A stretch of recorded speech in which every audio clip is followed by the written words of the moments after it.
Muy bien. Empezamos con este tema que es un poquito extenso, un poquito complejo, un poco nada más. Yo sé que seguramente transversaliza con otras materias, como puede ser físico-química o alguna otra materia que no recuerdo el nombre, digamos, donde están viendo o han visto algunas de estas cuestiones, ¿sí? Equilibrio de líquidos, electrolitos y ácido básico. Dice, para conservar la salud y mantener la función de todos los sistemas corporales, es necesario que exista un equilibrio líquido, tanto en el plano electrolítico como en lo que respecta al balance ácido básico. Perfecto. Yo después seguramente voy a poner un glosario, o ustedes ya habrán investigado. Yo acá tengo un poquito qué es lo que significa electrolítico, ¿sí? Esperen que estoy buscando. Acá está. Dice, los electrolitos son minerales presentes en la sangre y otros líquidos corporales que llevan una carga eléctrica. Los electrolitos afectan cómo funciona su cuerpo en muchas maneras, la cantidad de agua en el cuerpo, la acidez de la sangre, en fin, ¿sí? O sea que electrolitos son minerales presentes en la sangre y otros líquidos corporales que llevan una carga eléctrica, como para tener claro de qué estamos hablando. Tal vez ya lo sepan, tal vez es redundante, pero bueno, creo que vale la aclaración. Dice, como en lo que respecta al balance ácido básico o ácido base, lo van a ver en otra lectura. Los desequilibrios, ¿sí?, que se producen son el resultado de numerosos factores, ¿sí? Hay varios factores, y se asocian a cuadros patológicos. Por lo tanto, los cuidados de enfermería irán dirigidos a la valoración y corrección de los desequilibrios o a la conservación del equilibrio, ¿sí? Un adulto sano, con capacidad de movimiento y correctamente orientado, puede ser capaz de mantener los equilibrios líquido, electrolítico y ácido base. ¿Por qué? Porque justamente una persona que tiene necesidad de eliminar, ¿qué hace? Va al baño. Una persona, digamos que algo en su interior, el sistema nervioso central, a veces ni nos damos cuenta, ¿sí? Tenemos sed, vamos directamente a la heladera o abrimos la canilla, nos tomamos un vaso de agua porque tenemos sed. Es natural y normal, pero cuando hay alguna alteración, ¿sí?, o el paciente está hospitalizado, bueno, ahí sí dificulta, justamente, y ahí es donde tenemos que accionar, ¿sí? Pero en un individuo, digamos, correctamente sano, que está en homeostasis, propiamente lo va manejando, ¿sí? Inclusive, como vuelvo a decir, sin darse cuenta, ¿sí? Entonces, yendo un poquito rápidamente al punto anterior, donde dice que los cuidados de enfermería irán dirigidos a la valoración y corrección, justamente acuérdense que nosotros hacemos prevención y promoción de la salud, ¿sí? No solamente accionamos propiamente delante de una enfermedad o ante una enfermedad, sino que también, digamos, parte de nuestra formación o la formación que están teniendo ustedes habla de la prevención y la promoción de la salud, justamente. Vemos un poquito de anatomía y fisiología. Habla de distribución de los líquidos. Dice, los líquidos corporales están distribuidos en dos compartimientos diferentes. Uno que contiene el líquido intracelular y otro que contiene los líquidos extracelulares. Y acá empieza a explicar. El líquido intracelular abarca el total del líquido localizado dentro de las células corporales, contiene solutos disueltos esenciales para el equilibrio líquido y electrolítico y para el metabolismo. Representa aproximadamente el 40% del peso corporal. Bastante, ¿no es cierto? Después habla de los líquidos extracelulares, ¿sí?, los que están afuera de la célula. Son aquellos que se sitúan justamente fuera de la célula y se dividen en dos componentes. Wow, acá se empieza a complejizar un poquito, pero no mucho. Dice, el líquido intersticial es el que existe entre las células y por fuera de los vasos sanguíneos, y el líquido intravascular es el plasma sanguíneo, ¿sí? Hoy está muy en auge el tema del plasma, lo habrán escuchado por el tema del coronavirus y gente justamente que se ha recuperado y está donando plasma, ¿sí? Ya vamos a llegar a eso, porque vemos en esta unidad también sangre, ¿sí? Dice, otros son la linfa y el líquido transcelular y el líquido presente en el interior de los órganos. Representan casi el 20% del peso corporal. Muy bien. Composición de los líquidos corporales. Dice, los líquidos que circulan por el organismo en los espacios extracelular e intracelular están compuestos por electrolitos, minerales y células. Un electrolito, bueno, acá un poco más lo vuelve a explicar, es un elemento que cuando está disuelto en agua u otro disolvente se asocia en iones y es capaz de transmitir una corriente eléctrica. Dice, los cationes son electrolitos cargados positivamente. Los aniones son los electrolitos cargados negativamente. Las concentraciones de electrolitos en el líquido extracelular y en el intracelular son diferentes. Acá ahora voy a hacer la corrección. Sin embargo, el número total de aniones y cationes en cada compartimiento líquido debe ser el mismo. Los electrolitos se cuantifican en miliequivalentes por litro, una nueva unidad de medida. Ahí está en rojo justamente cómo se abrevia esta unidad, ¿sí? Este valor representa el número de gramos de un electrolito determinado, soluto, disueltos en un litro de plasma, ¿sí? Solución. Los electrolitos son imprescindibles para muchas funciones orgánicas, por ejemplo, funcionalismo neuromuscular y el equilibrio ácido-básico. ¿Sí? Acá dimos algunas generalidades, hablamos de cationes, hablamos de aniones, cationes positivos, aniones negativos. ¿Sí? Perfecto. Desplazamiento de los líquidos corporales. Dice, los líquidos y los electrolitos se desplazan constantemente de un compartimiento a otro para satisfacer múltiples necesidades metabólicas, tales como la oxigenación tisular o en respuesta a la enfermedad o al tratamiento farmacológico. ¿Sí? La oxigenación tisular, todo lo que tiene que ver con los tejidos, y entender justamente que muchas veces, inclusive hasta cuando uno toma una aspirina, una vallaspirina, es un fármaco, ¿sí? Entonces hay veces, este es otro tema, pero hay gente que no tiene internalizado, por ejemplo, que tomar ibuprofeno todos los días o una vallaspirina son medicamentos, ¿sí? O tomar medicación anticonceptiva y demás, ¿sí? No lo tienen internalizado como un medicamento, por eso a veces cuando hacemos una anamnesis tenemos que preguntar estas cuestiones. Dice, el desplazamiento de líquidos y electrolitos corporales se produce por difusión, ósmosis, por transporte activo o por filtración, ¿sí? Por 4 cosas. Dice, el desplazamiento de los líquidos depende de la permeabilidad de la membrana celular. Perfecto. Empezamos a hablar del primero, difusión. Dice, es un proceso en el que partículas de materia presentes en un líquido que se desplazan desde la zona de mayor concentración, distribuyéndose en un modo uniforme en el líquido. La diferencia entre las dos concentraciones se conoce como gradiente de concentración, ¿sí? En uno hay más y en otro hay menos.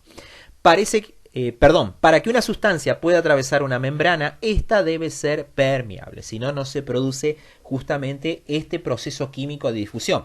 Se produce otro, pero para que haya difusión tiene que haber una permeabilidad de la membrana, ¿sí? Estamos hablando de célula. Ósmosis. Dice, es el desplazamiento de un solvente puro como el agua a través de una membrana. Semipermeable, desde una solución que tiene una concentración de solutos inferior hacia otra con una concentración mayor. La membrana es permeable para el solvente, pero impermeable para el soluto, las partículas de la materia, ¿sí? Los solutos, digamos, es justamente las partículas, lo consistente, no es el líquido, no es el solvente. Dice, la tasa de ósmosis depende de las concentraciones de los solutos en las disoluciones, de la temperatura de las disoluciones, de la carga eléctrica de los solutos y de las diferencias que existan entre las presiones osmóticas ejercidas por cada solución. Fíjense que acá también empiezan a intervenir otros factores como carga eléctrica y como temperatura. Algo no menor, anótenlo ahí al costadito para que después tener todas las piezas del rompecabezas y que cierre bien esto. La concentración se mide en osmoles. Ahora después vamos a hablar un poquito de eso. La presión osmótica de una solución se denomina osmolalidad, con osmolalidad, no con osmolaridad, osmolalidad, que se expresa en osmoles o miliosmoles por kilogramo. Ahí está en rojo justamente cómo se abrevia esta denominación. La osmolalidad sérica normal. Esto es un dato importante, no es por nada que justamente está en rojo. Todo lo que yo puse en rojo es para que ustedes le presten atención, ¿sí? Dice, la osmolalidad sérica normal es de 2,80 a 2,95 miliosmoles sobre kilo. La solución con la misma osmolalidad que el plasma sanguíneo se llama isotónica. Subrayen eso porque es importante. La solución con la misma osmolalidad que el plasma sanguíneo se llama isotónica. Ahora después ya vamos a hablar de esto. Cuando los líquidos son isotónicos, no hay un movimiento neto o total de soluciones hidroelectrolíticas entre los compartimientos de los líquidos, ¿sí? Quiero leerles algo, acá bien rapidito, dame un segundo. Habla un poquito de osmolalidad y osmolaridad. Seguramente ahora lo voy a decir, pero quiero aclararlo acá rápidamente, ¿sí? Primeramente decir que isotónicos es un medio o solución en el cual la concentración de soluto es igual fuera y dentro. O sea que justamente es esto que estamos leyendo, ¿sí? Por eso es que no hay movimiento, porque justamente es una solución isotónica. Ahora, dice, la concentración osmolar de una solución se denomina osmolalidad cuando la concentración se expresa en osmoles por kilo de agua. Eso es osmolalidad. Lo vuelvo a decir. La concentración osmolal con L de una solución se denomina osmolalidad cuando la concentración se expresa en osmoles por kilo de agua.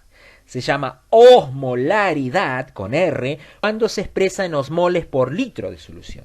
O sea que osmoles habla por kilo de agua, ¿sí? Porque justamente está hablando de otro tipo de concentración.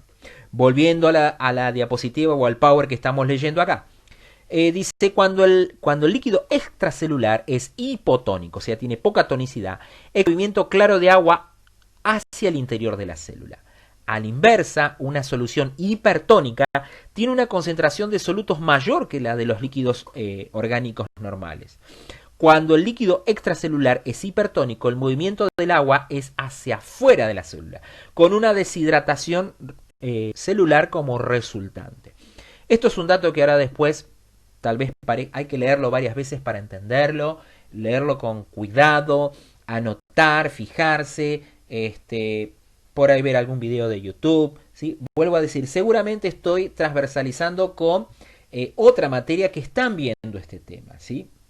Sigo. Habla ahora de transporte activo. Dice que es el desplazamiento de sustancias a través de la membrana celular mediante un proceso químico que permite a la célula captar moléculas de un tamaño mayor del que podría admitir por otros mecanismos o mover moléculas desde las zonas de concentración menor a los de mayor concentración.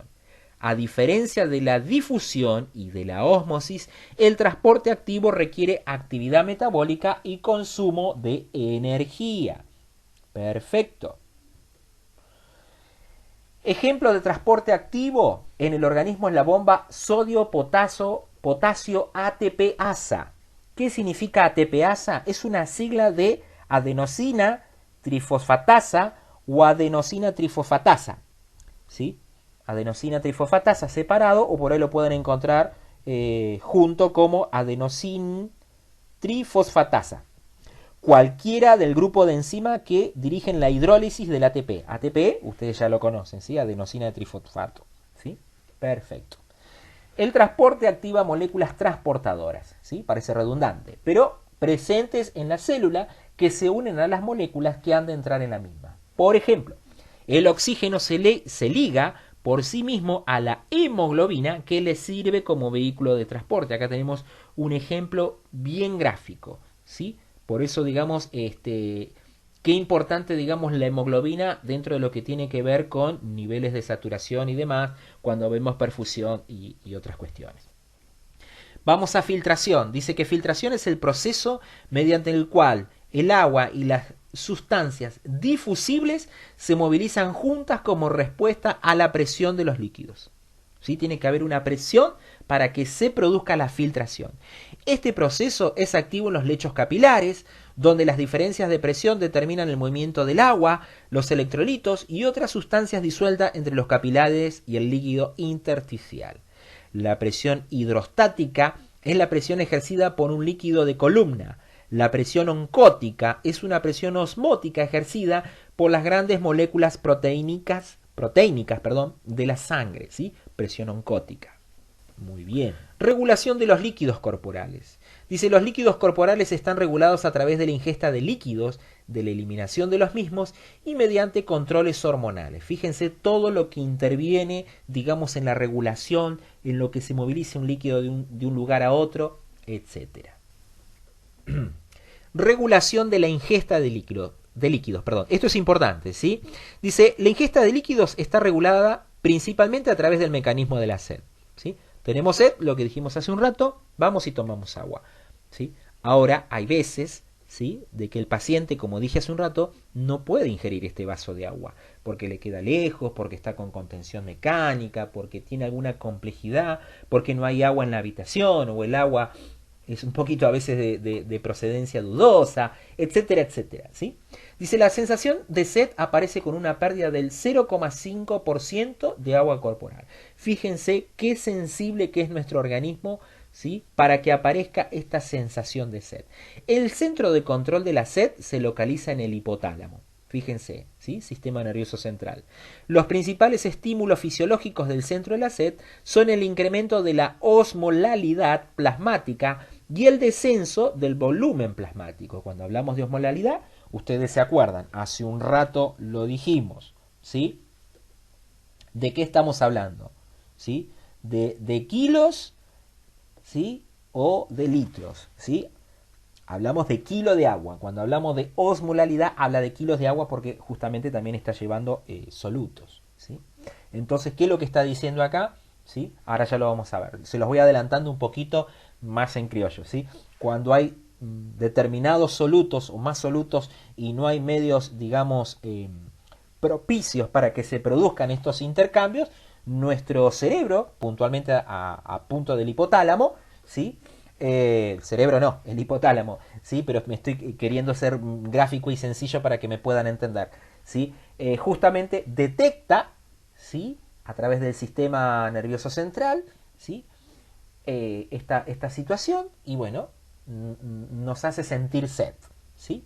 Dice, la estimulación del sistema renina, angiotensina, aldosterona, ¿sí? Fíjense que está justamente en rojo, porque esto es algo que vamos a charlar bastante, ¿sí? Que van a ver inclusive en anatomía, o ya lo deben estar viendo. Dice, la depleción de potasio, los factores psicológicos y la sensación de sequedad orofaringia también producen sensación de sed, ¿sí? Justamente mientras yo estoy dando esta charla, mientras estoy tratando de explicar esto, al lado mío tengo un vasito con agua, ¿sí? Para que cuando se me seca un poco la garganta, como decimos puntualmente, es la zona orofaringia, ¿sí? Que tiene que ver con con el hablar, ¿sí? Justamente uno que hace, toma un poquito de agua, se pasa, vieron que hay carraspié recién, bueno, me estaba faltando un poquito de agua, ¿sí? Bueno, dice, los receptores celulares, osmoreceptores, subrayen esta palabra, ¿sí? Son un montón de palabras y de conceptos nuevos, ¿sí? Osmoreceptores, ¿sí? Receptores celulares, sí, celulares, ¿sí? Vigilan continuamente la presión osmótica sérica y cuando la osmolalidad aumenta, se estimula el hipotálamo, ¿sí? Justamente, cuando la osmolalidad aumenta, lo que recién estaba diciendo o tratando de parafrasear, ¿sí? Cuando hay demasiados solutos, cuando no se están produciendo determinados intercambios, digamos, dentro de los líquidos, se produce justamente la sensación de sed a través del hipotálamo. ¿Sí? Es lo mejor. Dice, el hombre adulto, estamos hablando de una persona más o menos de 70 kilos, necesita un aporte medio diario de 2.600 mililitros, de los que aproximadamente 1.300 mililitros proceden de la ingesta líquida, 1.000 mililitros de los alimentos y 300 del metabolismo. Los lactantes, los pacientes con alteraciones neurológicas o psicológicas y algunos pacientes ancianos no son capaces de percibir o responder al mecanismo de la sed, por lo que tienen riesgo de deshidratación. Justamente los ancianos por una cuestión de envejecimiento, cuando hay alguna alteración neurológica por un trauma, psicológica, como inclusive, por ejemplo, algunas enfermedades psiquiátricas que están alterando totalmente la funcionalidad, ¿sí? Hay una anarquía a nivel neuronal, propiamente por la enfermedad, seguramente por hormonas. Ahora vamos a hablar también un poquito de esto, ¿sí? Pero bueno, entonces justamente tenemos que estar con los pacientes psiquiátricos, ya lo van a ver en salud mental, ¿sí? A ver si ellos están ingiriendo el agua necesaria, ¿sí? Porque el mecanismo de la sed está alterado, ¿sí? Bueno, lo mismo ocurre con los niños, ¿no? Regulación de la eliminación de los líquidos. La eliminación de líquidos se produce a través de 4 órganos. Fíjense qué importante. Los riñones, sí.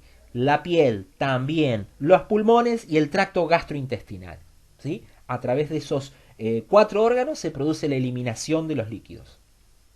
Para tener en cuenta, justamente cuando alguno o varios de ellos están afectados, ¿sí? En otras cuestiones, también está afectada tal vez la eliminación de los líquidos en relación a esto, ¿sí? Los riñones, dice que son los órganos reguladores principales, ¿sí? Vuelvo a subrayar en esa parte, son los órganos reguladores principales del equilibrio líquido.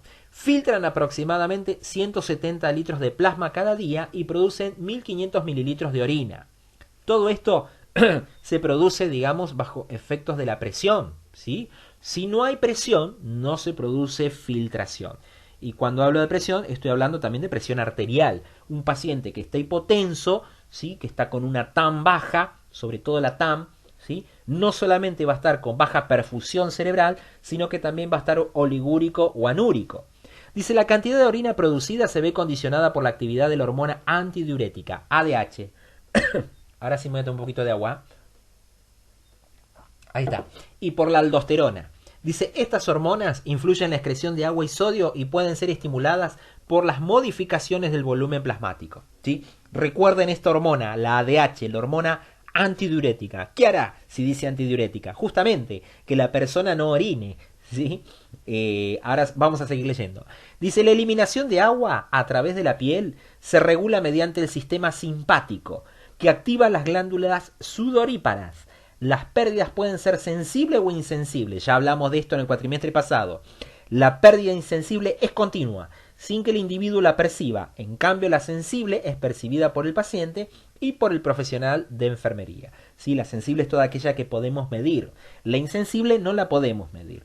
Los pulmones eliminan con la respiración 400 mililitros de agua diarios. Fíjense, la pérdida gastrointestinal se sitúa en torno de los 100 mililitros sobre 24 horas. Los vómitos y la diarrea elevan esta cifra, ¿sí? La pérdida gastrointestinal, todo lo que tiene que ver, digamos, con materia fecal y demás, también se está eliminando agua, ¿sí? Por eso una persona que no ingiere o no tiene un adecuado balance hídrico, por sobre todo también hidroelectrolítico, pero hídrico, ¿sí? Bueno, es más propensa a sufrir de constipación y de estreñimiento. Por eso también se aconseja, justamente porque las heces se endurecen. Por eso es importante, aparte, digamos, de un tránsito lento u otra cuestión, de que la persona ingiera agua, ¿sí? Acuérdense, seguramente lo vieron con la profe Karina estas cuestiones.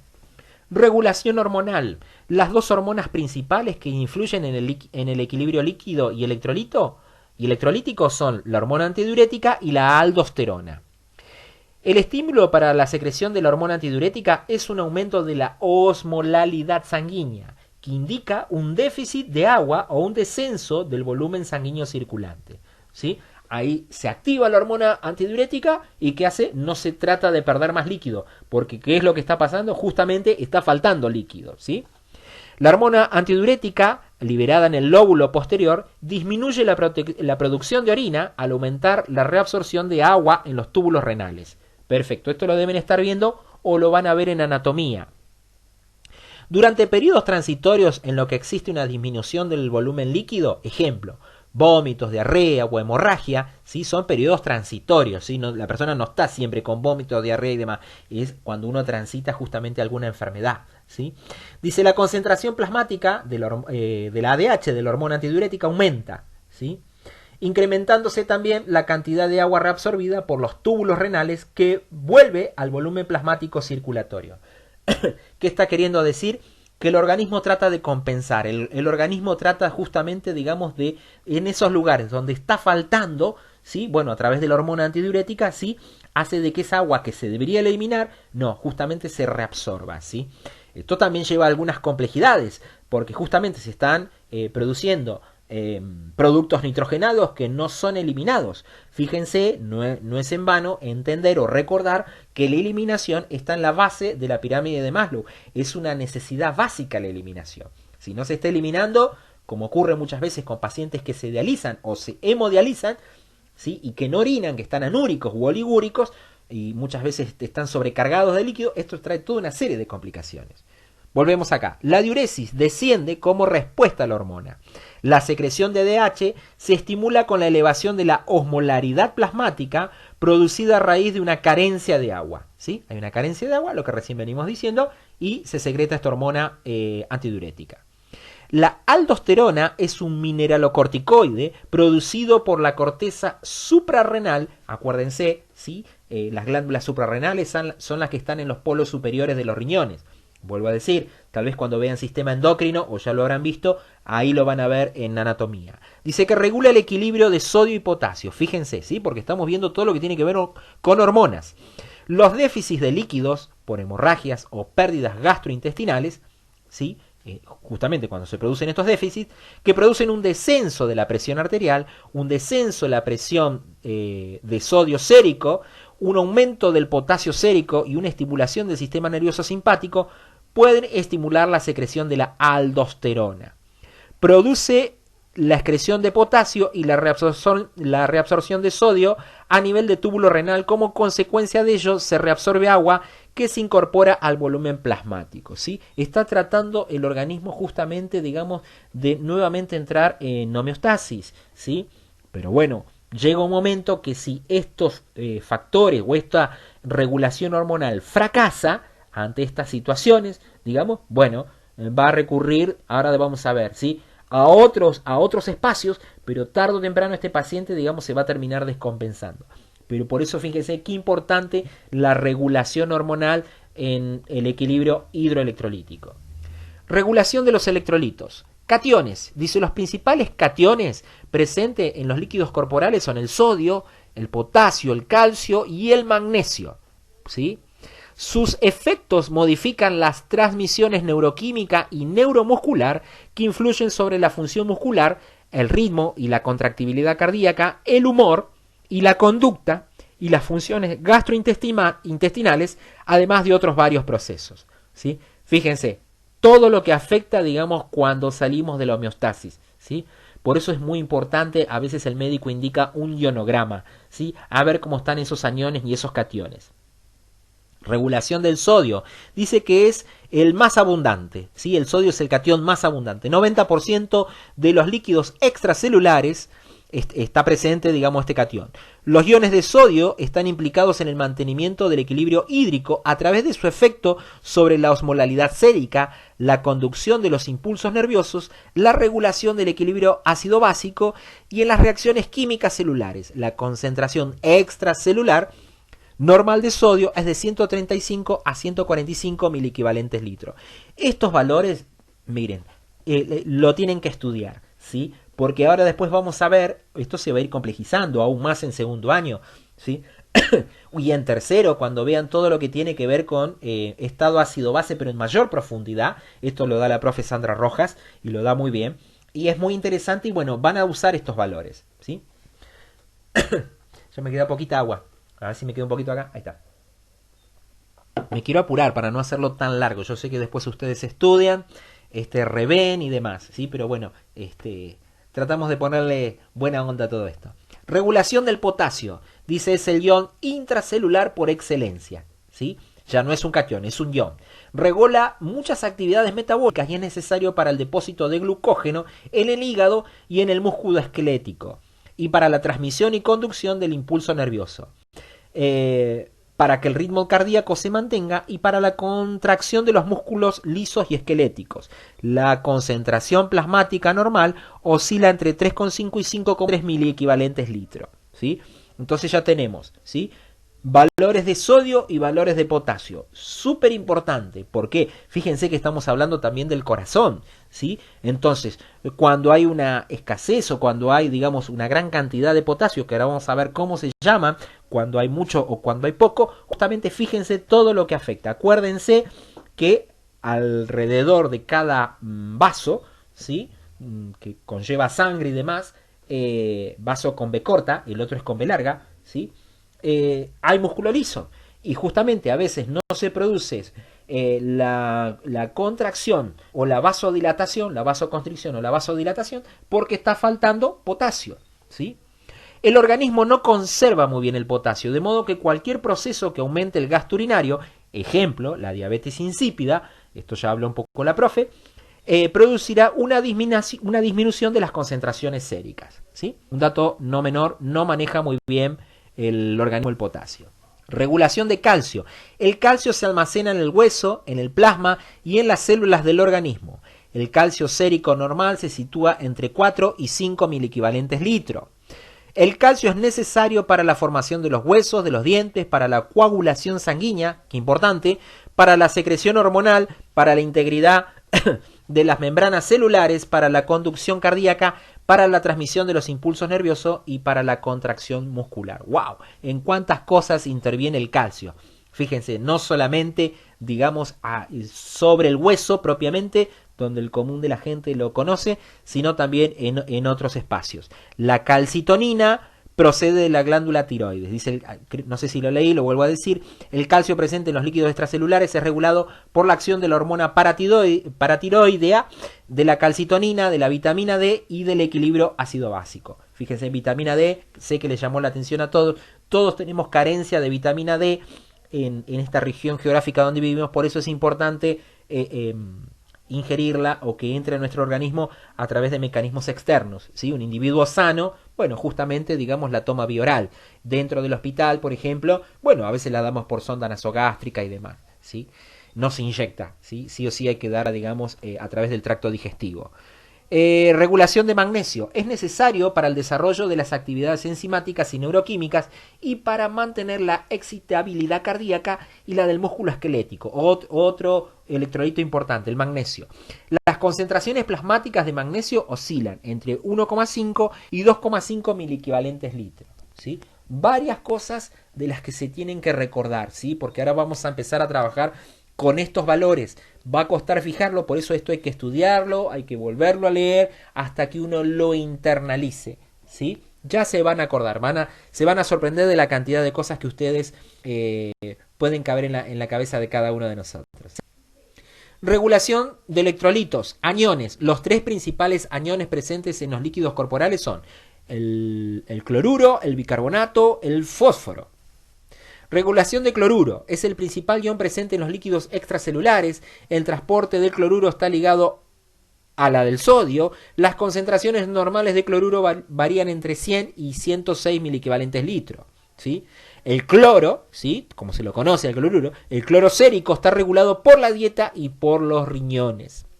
Regulación de bicarbonato es el principal tampón, así, tampón, ahora después dice qué significa tampón, ¿sí? Principal tampón químico básico del organismo. ¿Cuál? El bicarbonato.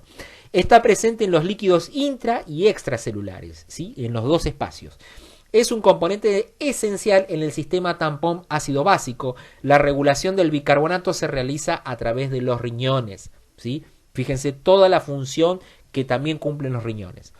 Cuando el organismo necesita aumentar su capacidad básica, los riñones reabsorben cantidades más elevadas de bicarbonato, devolviéndolo a los líquidos extracelulares. Los niveles arteriales normales están entre 22 y 26 miliequivalentes litros, ¿sí? Para decir, digamos, estamos hablando de un bicarbonato normal.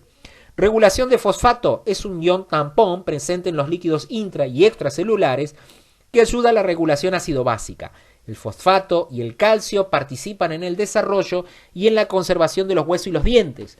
Son inversamente proporcionales. Si uno aumenta, el otro disminuye, ¿sí? Fíjense qué interesante. La concentración sérica del fosfato está regulada por la ingesta en la dieta. Los riñones, la hormona paratiroidea y la vitamina D, una vez más participa. El fosfato se reabsorbe normalmente a través del tracto gastrointestinal. El nivel sérico normal es de 2,4 a 4,5 miligramos sobre decilitro. ¿De qué estamos hablando? Fosfato, ¿sí? Es un tampón, un ion tampón. Ahora vamos a ver. El equilibrio ácido-básico se produce cuando la tasa neta de ácido o bases producida por el organismo iguala a la tasa en que estos ácidos o bases son excretados. Ahora lo voy a explicar un poquito más en criollo, digamos. Este equilibrio genera una concentración estable de hidrogeniones en los líquidos corporales que se expresa con valores de pH. Ustedes ya saben lo que significa, ¿sí? Potencial de hidrogeniones. El nivel normal de hidrogeniones es necesario para mantener la integridad de la membrana celular y la velocidad de las reacciones enzimáticas celulares, ¿sí? Todos productos de desecho, todo metabolismo que se está produciendo, bueno, ¿sí? Es necesario este equilibrio ácido-básico.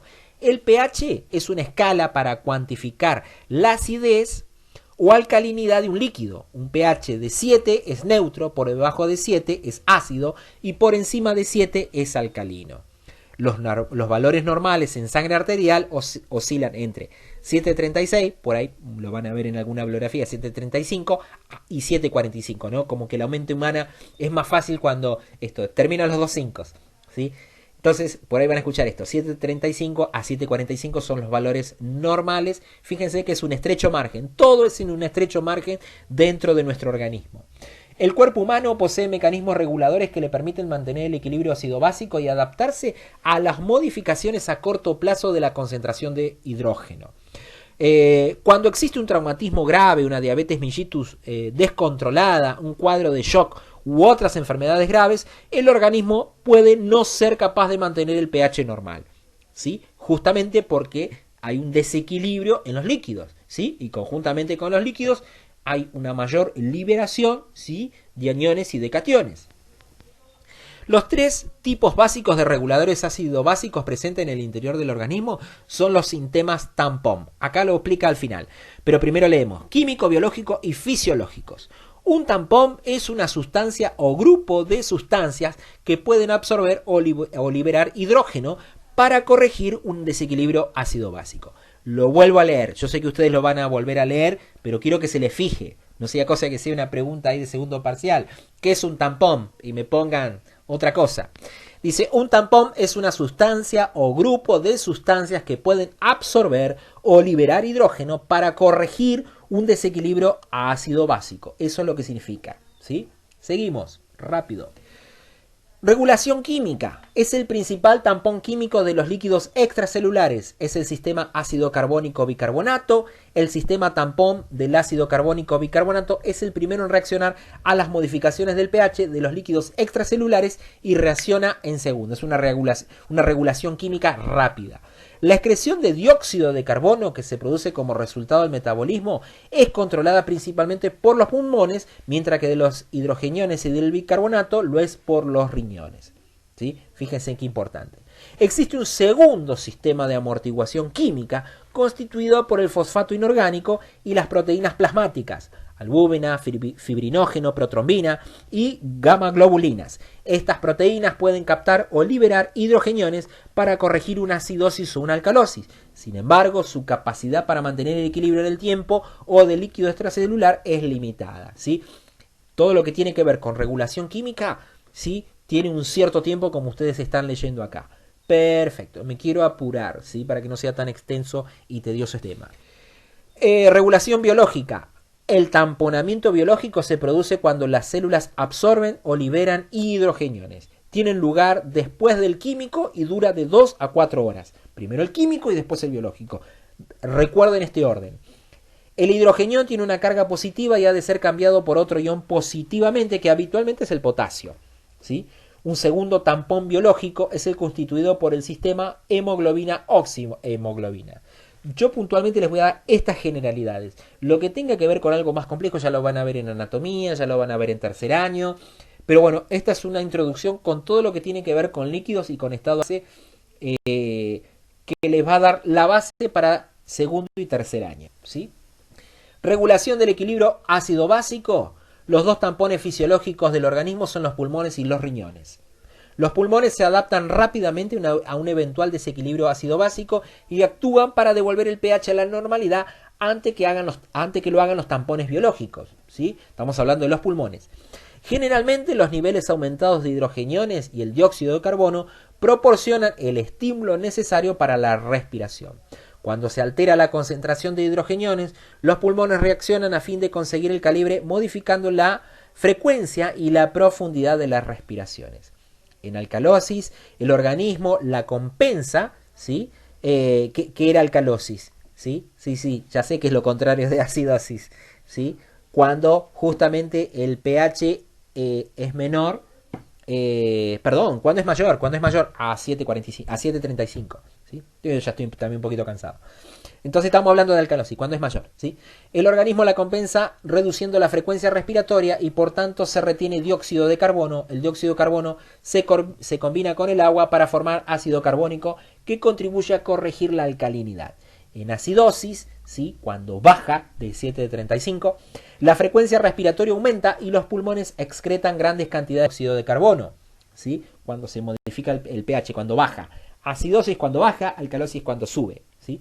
Los riñones invierten unas cuantas horas o varias horas del día en la regulación del desequilibrio ácido-base, reabsorben bicarbonato en las situaciones de exceso de ácido y lo excretan cuando hay un déficit de ácido. Acuérdense, esto es importante porque de esto después vamos a hablar. ¿Sí? Todo lo que compensa, digamos, puntualmente pulmones y riñones cuando veamos acidosis metabólica, acidosis respiratoria, alcalosis respiratoria y alcalosis metabólica. ¿Sí?